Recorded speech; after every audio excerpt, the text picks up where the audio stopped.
नमस्कार साथियों, स्वागत है आप सभी का हमारे यूट्यूब चैनल में। उपस्थित हैं हम बाल विकास विषय के साथ में, जो कि यूपी टेट 2026 के लिए बहुत ही ज़रूरी विषय है। और जो टॉपिक है आज का, आप ये समझ लीजिए, यूपी टेट का सबसे फेवरेट टॉपिक है। ठीक है? यूपी टेट का सबसे फेवरेट टॉपिक, इधर से हर बार प्रश्न पूछे जाते हैं। ठीक है? सबसे फेवरेट टॉपिक, तो ये आपको याद रखना है। इसे बहुत ही अच्छे से पढ़ना है, फैक्चुअल टॉपिक है, जल्दी खत्म हो जाएगा, वीडियो भी ज़्यादा बड़ा नहीं बनेगा और आपको याद भी हो जाएगा। तो सबसे पहले जो ये टॉपिक है, इसका नाम हम आपको बता दें, ये टॉपिक है अधिगम असमर्थता। ठीक है?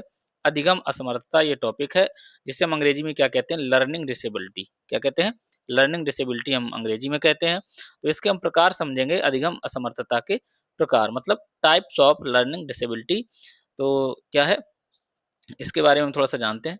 अधिगम असमर्थ बच्चे, ठीक है, बच्चे बुद्धि लब्धि में औसत से अधिक हो सकते हैं। अधिगम समर्थता का अर्थ क्या है? सीखने में असमर्थता। अधिगम का मतलब क्या होता है? सीखना। तो किसी चीज को सीखने में जब हम असमर्थ होते हैं किसी कारणवश, तो वही क्या कहलाती है? अधिगम असमर्थता कहलाती है। और उसके अलग अलग कारण होते हैं, वही कारण हम जानने का प्रयास करेंगे। ठीक है? तो जो मानसिक बुद्धिमत्ता होती है, उसका अधिगम असमर्थता से कोई संबंध नहीं होता है। ये भी आप याद रखना। तो जो अधिगम असमर्थताएं हैं, जो प्रमुख अधिगम असमर्थताएं हैं, जैसे डिसलेक्सिया, ठीक है, डिसग्राफिया, डिसकैलकुलिया, और इसके बाद ध्यान अभाव, अतिक्रियाशीलता विकृति। ठीक है? और भी हम असमर्थताएं समझेंगे। तो चलिए देखते हैं सबसे पहले डिसलेक्सिया डिसलेक्सिया के बारे में। तो ठीक है, तो साथियों ये क्या है? डिसलेक्सिया है एक पठन विकार। क्या है? पठन विकार। ठीक है? इसी को हम वाचन विकार भी कहते हैं। क्या कहते हैं? वाचन विकार। मतलब बच्चे को इसमें पढ़ने में दिक्कत होती है, पढ़ने से वो घबराता है। ठीक है? किसी भी लिखी हुई चीज को। और जो सामने सामग्री होती है वो कैसी होती है? धुंधली दिखाई देती है। तो ये क्या हो जाता है? एक अधिगम असमर्थता का प्रकार हो जाता है। जैसे अक्षरों को उल्टे ढंग से प्रस्तुत करने, जैसे सा को वाज, है ना?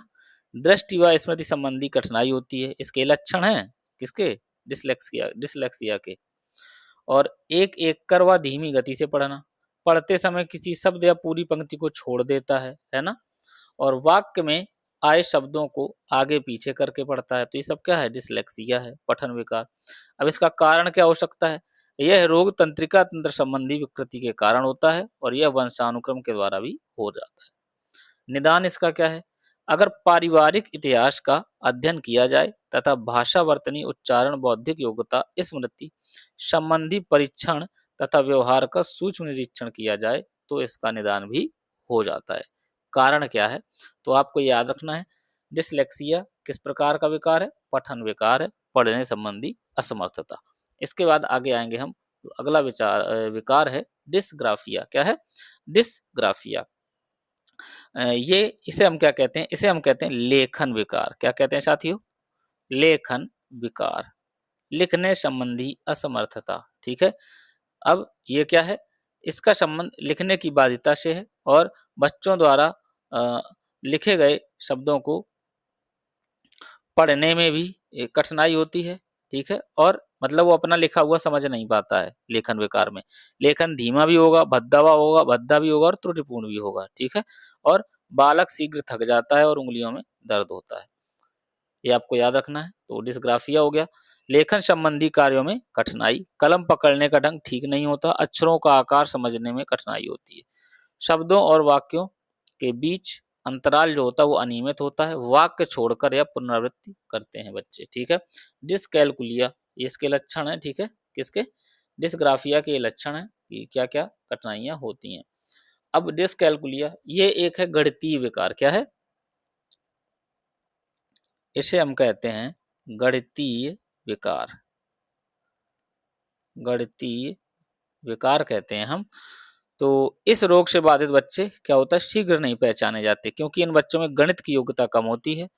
ये बच्चे क्या करते हैं? जोड़, घटाना, गुणा, भाग देर से करते हैं। किससे? देर से करते हैं। माता-पिता इन्हें क्या कहते हैं? सुस्त और आलसी कहते हैं। गणित के अतिरिक्त अन्य विषयों में इनका कार्य ठीक होता है। जब गणित के अतिरिक्त अन्य विषयों में कार्य ठीक होगा तो आप कैसे पहचान पाएँगे? देर से ही पहचान पाएँगे। लक्षण क्या होते हैं इनके? तो गणितीय कार्य करने में कठिनाई तथा संख्याओं को पहचानने में समस्याएँ होती हैं। आकृति विभेदन की समस्या होगी, बड़ा-छोटा नहीं पहचान पाएगा, है ना?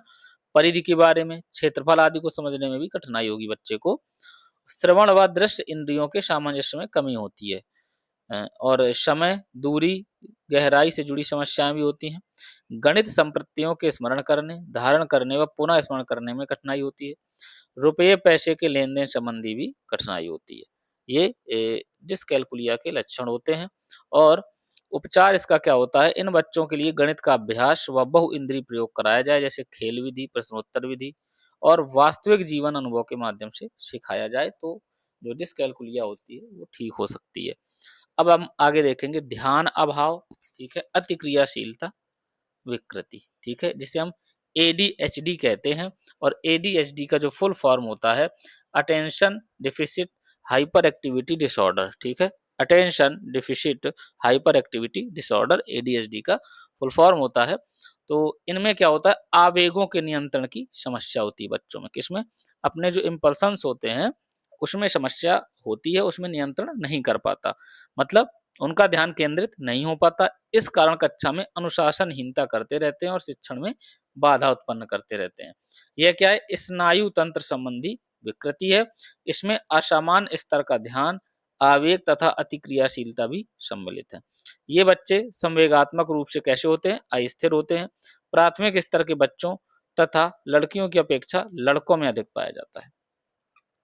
तो ये प्राथमिक स्तर के बच्चों तथा लड़कियों की अपेक्षा लड़कों में अधिक पाया जाता है। आत्मविमोह या स्वलीनता, आत्मविमोह या स्वलीनता, तो यह एक क्या है? स्नायु तंत्र विकार है, न्यूरोलॉजिकल डिसऑर्डर। इस विकलांगता में बच्चा भाषा को ना तो समझ पाता है और ना ही बोल पाता है, ठीक है। वह एक ही शब्द को क्या करता है? बार बार बोलता है। तो ये क्या हो जाएगा? आत्मविमोह या स्वलीनता, ऑटिज्म जिसे हम कहते हैं।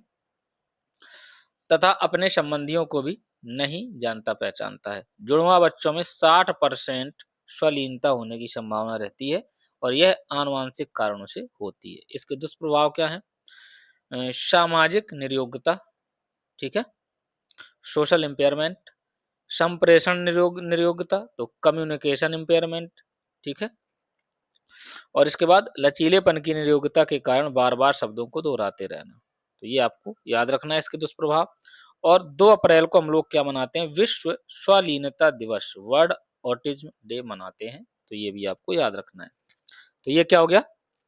आत्मविमोह या स्वलीनता के बारे में हो गया। अब है मस्तिष्क पक्षाघात, तो सेरेब्रल पैल्सी, तो ये क्या है?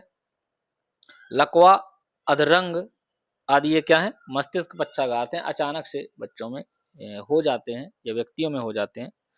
बच्चों में तो कम, व्यक्तियों में ज़्यादा होते हैं, जैसे बुजुर्गों में, है ना? तो एक मस्तिष्क पक्षाघात होता है, ये भी एक अधिगम असमर्थता है। तो बच्चा वो व्यक्ति या बच्चा इसमें सीख नहीं पाता है। अब हम आगे देखेंगे अन्य अधिगम बाधाएं, ठीक है।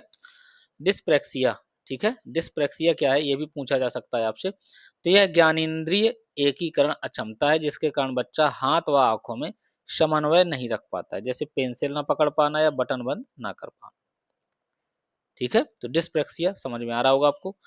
तो ज्ञानेंद्रिय एकीकरण की अक्षमता है। डिसमीथिया, ठीक है, मूड डिसेबिलिटी जिसे हम कहते हैं, तो यह एक अवसाद जो कि भावात्मक विकृति है, ठीक है, मूड डिसेबल हो जाता है। डिसमेमोग्राफिया, ठीक है, स्मृति दोष है ये, मेमोरी डिसेबिलिटी इसे हम कहते हैं।